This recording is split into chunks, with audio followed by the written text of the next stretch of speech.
Bonjour à tous, je me permettais de faire une petite vidéo pour justement montrer l'intérêt de reprendre la conception de l'humain dans sa globalité. Et pourquoi, en l'occurrence, il est aussi important de se reconnecter à tout notre système émotionnel et à notre corporalité. Je voulais donc revenir sur l'aspect de qui on est, de l'humain, où on s'est un petit peu, je dirais, sectorisé, où on a un petit peu sectorisé l'être humain dans ce qu'il est. Et la preuve en est, c'est que quand nous sommes malades, quand le corps est malade, nous allons voir le médecin, qui pour autant ne fait pas vraiment le lien entre le corps et les émotions, et n'apporte pas forcément beaucoup de sens à ce qui peut nous arriver. Quand nous ne sommes pas bien au niveau de l'humeur, on va plutôt voir un psychologue qui lui va œuvrer et va travailler plutôt dans le champ de l'émotionnel et de remettre en place, de retrouver finalement une certaine paix, une certaine tranquillité ou sérénité, mais ne fera pas non plus le lien, enfin je dirais, je ne vais pas être non plus enfermante dans mon explication, car effectivement on a des spécialistes qui aujourd'hui arrivent à faire le lien, mais bien souvent, ce que l'on s'aperçoit finalement, ça reste chacun dans leur domaine propre de compétences. Donc le psychologue travaillera que sur l'aspect émotionnel, relationnel. Donc tout ce qui peut se faire vivre, hein, en tous les cas. Et puis la dernière partie, on va être sur l'aspect beaucoup plus scientifique, connaissance, technique. Et c'est vrai qu'au fil de mes expériences, de mon travail, je me suis bien aperçue, comme je vous le disais, qu'on avait sectorisé l'être humain et que des fois pour comprendre quelque chose, c'était difficile parce que on va aller voir un médecin qui va nous parler du corps et du fonctionnement du corps, mais qui ne met pas en lien avec les émotions et qui met encore moins en lien avec leurs relations au niveau du cerveau et de la connaissance. Ce qui m'a poussé moi dans mon parcours, c'est d'aller voir un petit peu sur d'autres horizons, d'autres médecines finalement, et j'ai trouvé à travers la médecine chinoise un lien entre l'énergie du corps, car le corps produit une énergie, le rapport entre les émotions et les perturbations qu'on peut avoir physiquement. Et tout ça apportait bien entendu de la matière au niveau de mon cerveau. Donc je trouvais ça intéressant de pouvoir comprendre finalement notre schéma, qui on est, à travers à la fois des ressentis physiques, à travers des ressentis émotionnels, et mettre de la compréhension et comprendre aussi certains de mes blocages au niveau du mental. Donc ce qui est intéressant de voir, c'est que quand on est un enfant qui naît, déjà il naît, c'est de la cellule, hein. On est un apport de cellules, et dans les cellules, dans l'enfant en construction, il y a une part génétique du papa et de la maman. C'est un mélange qui va créer le futur être qui est en train de se développer. Donc nous sommes un mélange de cellules qui va grandir pour donner vie à un enfant. Donc on voit bien que déjà, nous, êtres humains, on part de quelque chose de concret, de tangible, hein. C'est de la matière quelque part, c'est de la cellule. On part du plus petit jusqu'au plus dur, le corps. Donc quand on naît, en fin de compte, quand un enfant naît, il naît d'abord de la matière. Donc c'est d'abord le corps qui naît. Je pense que là-dessus, on est assez d'accord que ce n'est pas de cerveau, mais qu'on est bien un aspect matériel. Donc dans la construction, en fait, le corps est relié au niveau du cerveau sur ce qu'on appelle, nous, le cerveau reptilien. Le reptilien, c'est vraiment tout ce qui est en rapport avec l'inné, c'est-à-dire toutes nos capacités, et les deux émotions de base qui sont la joie, donc notre émotion de base, c'est-à-dire qu'un enfant, lui, quand il naît, il est dans la joie, hein. Il n'est pas en colère, ça c'est sûr, c'est une émotion qui se développera beaucoup plus tard. Mais la première émotion que l'on a tous, c'est que nous sommes quand même des êtres de joie, des êtres, on pourrait dire, heureux quelque part. Et l'autre émotion, donc la joie, c'est la vie, forcément, et l'autre émotion qui est dans la survie, c'est la peur. Et là, on voit bien que c'est relié au niveau du cerveau, ce qu'on appelle le reptilien, c'est qu'il n'y a pas du tout de pensée derrière. C'est des émotions de base qui n'ont aucun lien avec quoi que ce soit. C'est vraiment notre fond interne. C'est ce qui doit être en nous. Donc quand on n'est pas dans ces émotions-là, ben, ça veut dire que quelque part, on est passé déjà sur autre chose, sur un autre plan. C'est ce qu'on va voir par la suite. Donc tout ce qui est l'inné, c'est notre base la plus profonde, mais qui n'est pas apprise. C'est vraiment tout ce que l'on a, toutes nos capacités propres, euh, tout ce qui est hors apprentissage, et c'est vraiment relié avec le premier du cerveau qui se trouve juste derrière l'occiput, en fait, hein, c'est vraiment le bulbe rachidien, qui relie, donc on voit bien tout le système nerveux central et tout le corps. Donc toute notre corporalité est reliée avec ça. C'est le plus basique, hein, si vous voulez. Donc quand un être est bien, le corps est vraiment est bien, est libre en tous les cas. Et quand un être est pas bien émotionnellement, on voit que déjà le corps se concentre, se condense et se crispe quelque part. L'instinct de joie ou de survie, la peur, ce sont des mécanismes innés qu'on n'a pas besoin d'intellectualiser. C'est-à-dire qu'un danger réel de mort se fait sentir intuitivement. C'est là qu'on parle beaucoup de la partie intuitive. Et bien notre corps se met en mode survie et fait tout pour nous éviter ce danger. Ce qui fait qu'il active le cœur pour pouvoir justement amener le sang de partout. Il limite tous les organes dont on n'a pas besoin, parce qu'on n'a pas besoin forcément de manger, de digérer dans ces cas-là. On a souvent besoin de partir en courant. Donc en fait, le sang sera amené sur les parties qui aura de nécessaire pour nous dans notre instinct de survie et limitera forcément toutes les autres qui ne sont pas utiles pour la fuite, par exemple. Et ça met en nous une espèce de boostant naturel, c'est l'adrénaline qui va justement aller activer notre corps pour pouvoir fuir le danger qui est en train de se mettre en place ou qui est simplement en ressenti pour qu'on puisse vraiment se garder en vie. C'est le but en tous les cas. Donc tous les organes qui ne sont pas utiles dans la fuite vont être mis en stand-by, c'est-à-dire tout ce qui est digestion. Si par exemple on a la vessie pleine, on se fait pipi dessus, ça fait partie de la logique hein, parce qu'on est plus léger pour courir. Donc on voit bien que notre corps va fonctionner de façon optimale et on n'a pas sommeil en l'occurrence. Donc si je vous parle de ces troubles, c'est qu'aujourd'hui les gens stressés finalement ont exactement les mêmes troubles. On appelle le stress qui est effectivement une peur, mais c'est des peurs liées au mental. Elles n'ont rien à voir avec l'instinct de survie. Mais pour autant, on met notre organisme dans le même état. C'est-à-dire qu'on n'a pas sommeil, on se met une dose d'adrénaline et on va aller limiter tous les organes dont on n'a pas besoin. Donc notre organisme ne fait pas la différence entre quelque chose qui est imaginé dans notre tête et la réalité sur le terrain.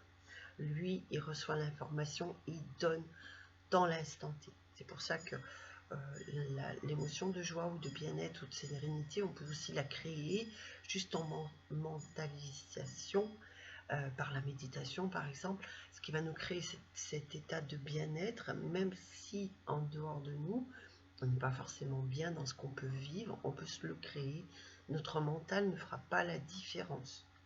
C'est ça qui est aussi intéressant et c'est pour ça qu'aujourd'hui les nouvelles thérapeutiques marchent très bien parce qu'on s'est aperçu de comment ça agissait au niveau du mental et que, enfin du cerveau, hein, je parle mental, et que finalement quelque chose qu'on peut induire va se retrouver réellement dans notre corps. Donc ça c'est vraiment la première partie, donc la corporalité, le cerveau reptilien, avec vraiment notre base d'inné.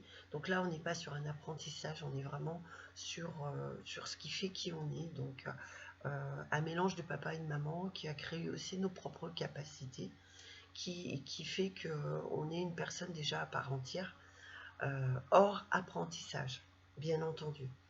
On peut être sensible, on peut avoir déjà des sensibilités, des capacités qu'on ne soupçonne pas, ça c'est sûr, parce qu'on n'a pas tout exploré dans notre parcours. Et que bizarrement, on peut on peut trouver des capacités qu'on n'aura pas appris et que finalement on maîtrise très bien. Donc ça, c'est vraiment la base de l'inné. C'est hors apprentissage. Au fil du temps, eh ben, on va retomber sur le cerveau limbique. Le cerveau limbique, c'est lui vraiment qui est en relation avec tout le système émotionnel. Les émotions telles que nous les vivons, c'est-à-dire on va vivre, bon, j'en ai parlé tout à l'heure, la peur que nous on nomme l'anxiété ou le stress, et qui est purement mentale. Ce n'est absolument pas ce qui se joue dans le présent, ce ne sont que des choses que l'on se dit dans la tête, qui met notre organisme dans le même état de survie, quelque part. Donc le stress est entraîné par soi et pas par l'extérieur. C'est les messages que l'on s'adresse qui font que ça tourne en boucle dans notre tête et qu'on se met la rate au courbouillon, quelque part. Donc, sur les autres émotions, bah, évidemment, la joie, on la trouvera tout le temps, mais ça, c'est notre état naturel, donc on va l'enlever quelque part. Par contre, on va vraiment retrouver la tristesse, on va retrouver la colère. Donc ça, ce sont des émotions que l'on retrouve en grandissant forcément et qui sont typiquement liées à des modes de réadaptation à un besoin qui n'a pas été comblé. C'est-à-dire qu'un enfant qui a faim et qu'on n'apporte pas tout de suite à manger, va commencer à naître en lui des sentiments de frustration qui sont typiquement liés aussi au manque et à l'incompréhension. C'est-à-dire que dans le ventre à maman, je suis nourrie en permanence. Quand je sors du ventre, déjà il faut que j'appelle pour avoir à manger, c'est-à-dire me faire entendre pour avoir à manger. Donc c'est la donnée qui est fondamentale, c'est que notre arrivée dans le monde, elle n'est pas si simple que ça. On passe d'un système où finalement on était relié 24/24, qu'on mangeait quand on voulait, à un système où il faut demander à manger. On est passé d'un système où on respirait dans l'eau et là où on respire de l'air. Donc on a vraiment eu une grosse perturbation au niveau physique, au niveau métabolique. Imaginez que l'enfant qui naît, tous les enfants qui naissent, et nous aussi, nous avons subi un terrible traumatisme de naissance, de passer d'un système à un autre, en sachant que ben là, oui, il faut commencer à crier pour se nourrir, pour dire qu'on a faim. Donc, commencent à naître des sentiments, et c'est ce que nous on appelle des émotions. Donc la tristesse et la colère ne sont que des émotions de réadaptation, souvent liées à de la frustration ou au manque. Donc ça, c'est vraiment typiquement lié à ces premières expériences qu'on vit concrètement. Et donc, c'est des émotions qui vont aller être étiquetées dans notre cerveau comme agréables ou désagréables, en tous les cas. Donc, on voit que ces émotions, elles sont souvent liées à des sentiments de manque. Par exemple, la tristesse, je perds quelqu'un, c'est le manque de la personne qui me crée de la tristesse. C'est toujours ce sentiment d'être perdu, et quand on en revient à la base, c'est encore ce sentiment d'être abandonné. Donc vous voyez, on revient bien à la base des premiers sentiments qu'un enfant a pu trouver dans cette arrivée sur Terre, qui est colossale, et qu'on n'attire pas assez l'attention sur ce premier moment de vie qui est vraiment hyper difficile. Voilà. Donc de toutes ces émotions-là, elles vont rester engrammées. Et l'enfant, plus il grandit, et plus il va vivre des émotions et des sentiments. Et donc, la dernière partie du cerveau qui s'appelle le cortical, c'est juste notre base de connaissances. Mais à savoir que notre base de connaissances, elle n'est juste que ce que l'on y met dedans, c'est-à-dire nos connaissances acquises, pour le coup.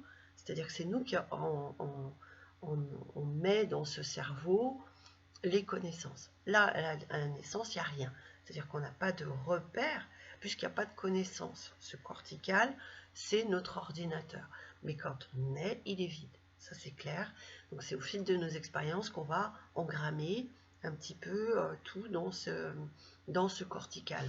Donc, il devient notre réservoir de savoir. Donc, de savoir qu'on apprend, bien entendu, et de savoir de nos expériences, mais aussi de nous, ce qu'on a pu en déduire. C'est-à-dire de cette expérience que j'ai vécue, moi, je fais cette déduction. Et on retrouve tous nos schémas de pensée. Alors ce qu'on peut regarder, c'est que dans le dernier, finalement, c'est très limitatif. Notre cortical n'est que limité à notre ensemble de connaissances et d'expériences, pas plus. Donc, et c'est de là que naît l'ego aussi, hein, bien entendu, qui prend cette place. Hein.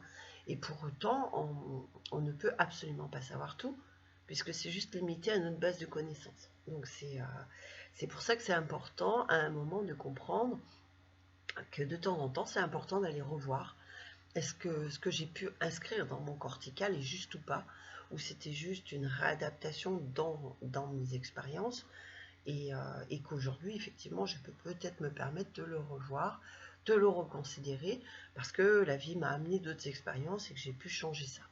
Donc, le cortical, lui, à la naissance, il est vide, table rase, et au fil des années, il se construit. On dit à peu près chez un enfant qui devient opérationnel à partir de 12 ans, c'est-à-dire qu'il a un repère suffisamment grand, il a mis suffisamment de connaissances et d'expériences pour pouvoir analyser un petit peu. Mais ça ne veut pas dire qu'il en sache plus, bien évidemment. Hein, quand on dit je sais, on ne sait qu'avec ce qu'on a dans notre cerveau. Mais on voit bien que c'est très très limité. Et on sera toujours limité, ça me paraît évident. On ne peut pas avoir cette ouverture au tout. Ou alors, et ça, donc c'est encore une impulsion qui se parle aujourd'hui, c'est qu'il y aura une connaissance du tout qui serait beaucoup plus grande que nous. C'est bon, il y a plein de mots là-dessus. Hein. Moi, je vais essayer de rester assez scientifique, assez technique, hein, pour ne pas perdre tout le monde, mais effectivement, il y aura une conscience un peu plus haute. Donc, certains appellent ça la foi, certains appellent ça Dieu, qui serait finalement une base de connaissances qu'on pourrait avoir accès à tout moment si on lâchait un petit peu nos concepts et nos croyances. Voilà. Donc, pourquoi c'est important de tout réajuster? Et bien, parce que c'est un juste équilibre. Être un être aujourd'hui équilibré, c'est-à-dire de pouvoir se servir de notre corps, de notre ressenti, nos émotions et de nos connaissances. Et c'est aussi pour nous un indicateur qui va nous permettre de savoir qu'est-ce qui joue dans ma vie. Donc, le corps, lui, c'est le premier messager dans le présent, c'est-à-dire que lui reçoit les informations présentement de tout son monde. Donc, qu'est-ce qui fait l'activation de notre corps? C'est aussi nos sens, c'est-à-dire qu'il y a les yeux, il y a les oreilles, il y a le toucher, et tout ça, on n'en a pas forcément conscience, c'est-à-dire que notre corps, lui, capte des messages que nous, on n'a pas forcément en conscience. Dans ce présent, je peux vivre quelque chose qui est en résonance avec mon extérieur. Hein.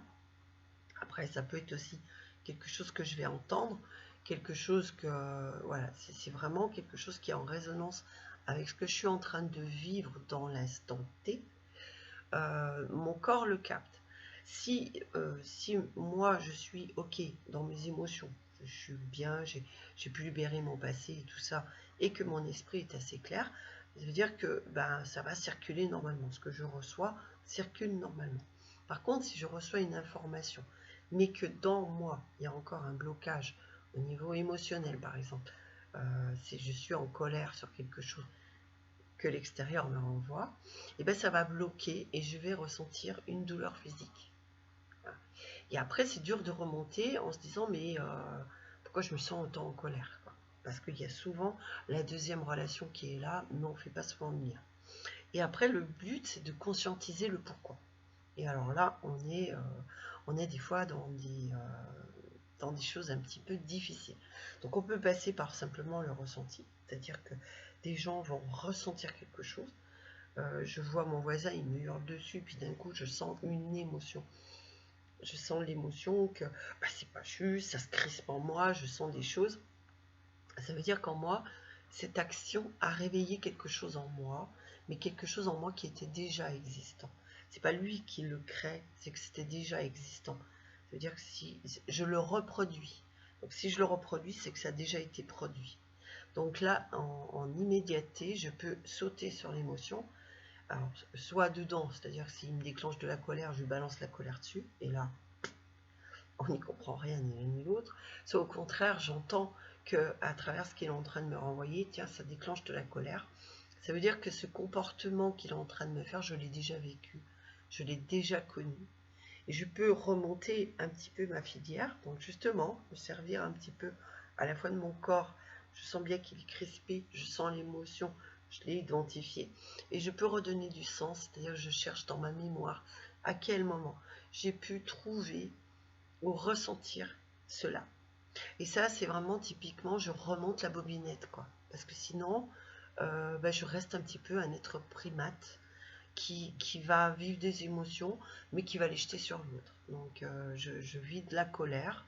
Bon, ben voilà, c'est plus vite fait de dire que c'est l'extérieur qui est responsable, plutôt que d'aller chercher à l'intérieur. N'oublions pas que c'est nous qui vivons, c'est pas l'extérieur. L'extérieur, c'est juste un révélateur de ce qui existe déjà.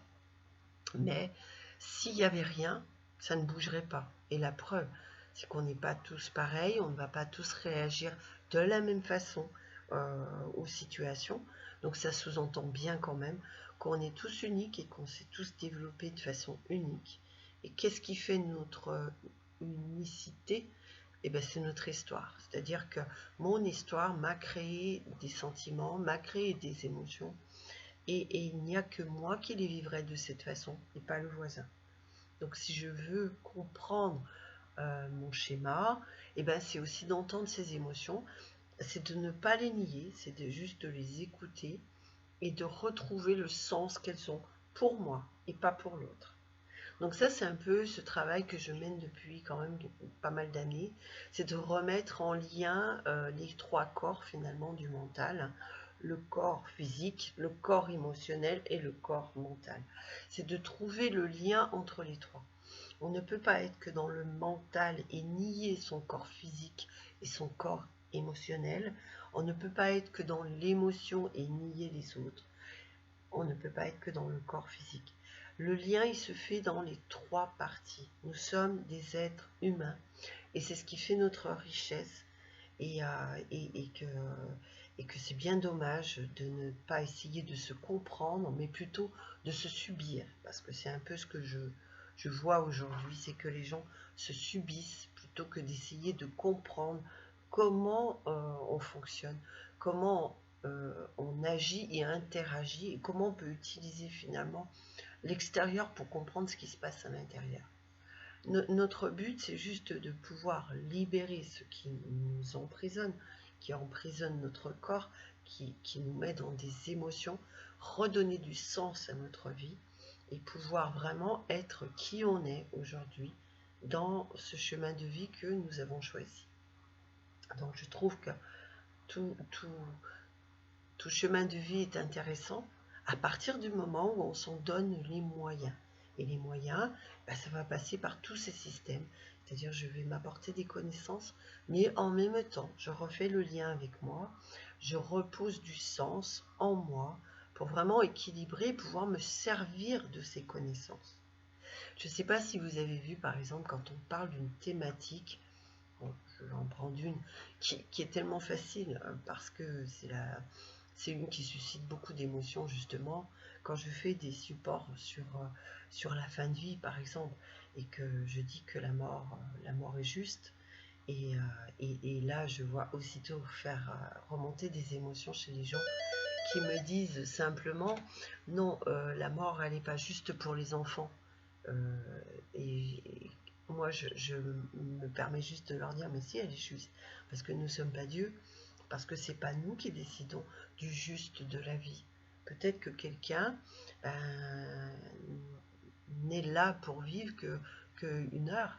Qui peut juger? Qui peut juger? Nous ne sommes pas Dieu, nous ne sommes que des humains. Et c'est là où on voit tout le juste, c'est-à-dire que nous nous sommes basés des critères moraux, des critères de société, mais qui ne sont absolument pas le juste des choses. La mort, elle est juste, la vie, elle est juste. C'est simplement notre croyance en la vie ou en la mort qui fait qu'elle est supportable ou insupportable. Mais en fin de compte, on est tous à égalité. On vit tous la même chose. Et vous voyez que chaque thématique, dans chaque connaissance, quand j'apprends, que je travaille sur la fin de vie, ce sont des connaissances que j'amène, hein, en tous les cas. Mais si cette base, elle n'est pas entendue, elle n'est pas comprise, et si moi-même j'ai vécu un deuil difficile et que je ne l'ai pas traversé, je ne vais pas accepter la mort. Donc comment je vais pouvoir aller en parler derrière? Donc je pourrais avoir une base de connaissances que je ne me servirai pas, parce que déjà je ne pourrais pas les entendre.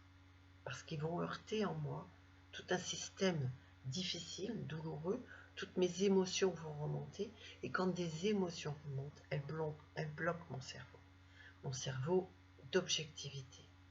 Parce que ça va aller taper sur mon cerveau qui me dit c'est pas juste, c'est pas ça, c'est pas ci. Mais à ce moment-là, je ne peux pas me fournir de nouvelles connaissances parce qu'en moi, c'est bloqué. Parce qu'émotionnellement, c'est bloqué. C'est votre indicateur, ça. Dès que vous êtes dans une émotion, vous n'êtes plus là. Quand on est et qu'on vit l'émotion, on part dans un moment de notre vie, dans notre tête, qui nous appartient. Ça veut dire que le temps présent, là, qui est en train de se jouer, vous n'y êtes plus. Dès que vous êtes en colère, vous partez dans votre colère. Écoutez-vous dans cet instant de vie. C'est-à-dire que vous êtes en colère, ok, ben vous allez dans votre colère. Et vous ruminez, et vous sortez tout ce qui vous fait ruminer en fin de compte. Et on voit bien que ben, la vie devant vous, elle continue, hein, mais vous n'y êtes plus. Et puis vous pouvez rester dans votre colère pendant très longtemps. Hein.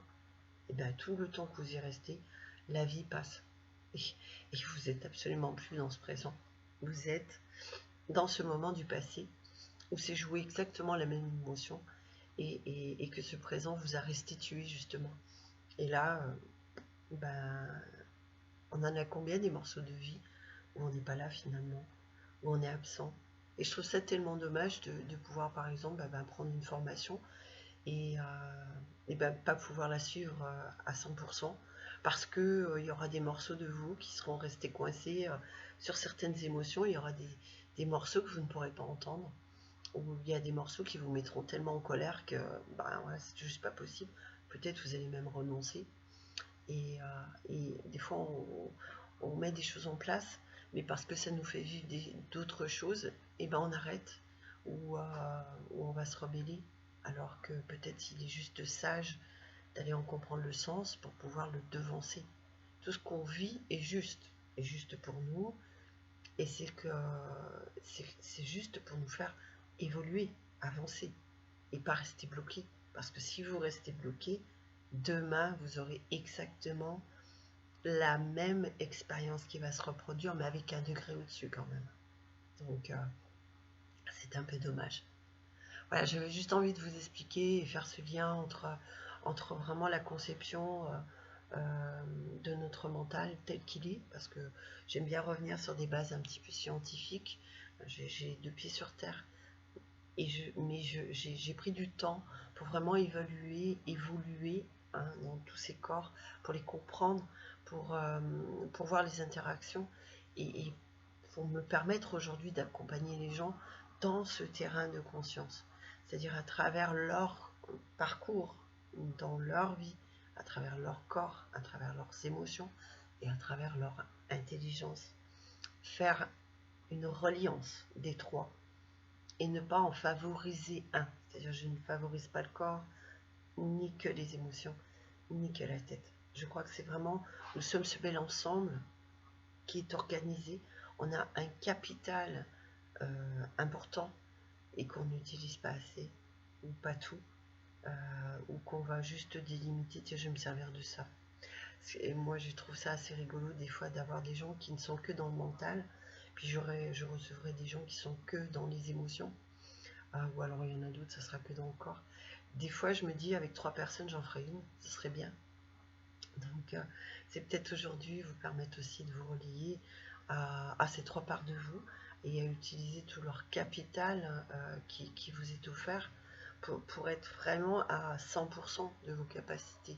Puis après, vous permettre justement de les développer, d'aller un peu plus loin, d'aller écouter aussi ce qui résonne en vous, parce qu'effectivement, on a chacun nos capacités, hein, mais d'écouter cette résonance et de savoir sur quoi, tiens, moi je me sens à l'aise là-dedans, tout est juste, hein, donc écoutez-vous et c'est comme ça qu'on peaufine un peu qui on est, voyez.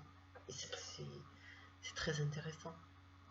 Et je vous remercie de m'avoir écouté. J'espère que ça aura apporté un petit peu de sens à tout le travail qu'on peut proposer, à tout ce qui peut être fait en tous les cas. Et, et se laisser dans cette ouverture qu'en fait on ne sait pas grand chose, qu'on est très limité si on veut bien se regarder avec beaucoup de bienveillance bien sûr, mais que finalement on est très limité parce qu'on se limite et que bah, si on commençait à relâcher un petit peu, on pourrait vraiment ouvrir des espaces qu'on ne connaît pas. Donc bah, offrez-vous cette chance parce que c'est vrai que c'est une chance et puis c'est se reconsidérer avec un nouveau regard. Je vous remercie puis je vous souhaite une très belle journée. Au revoir.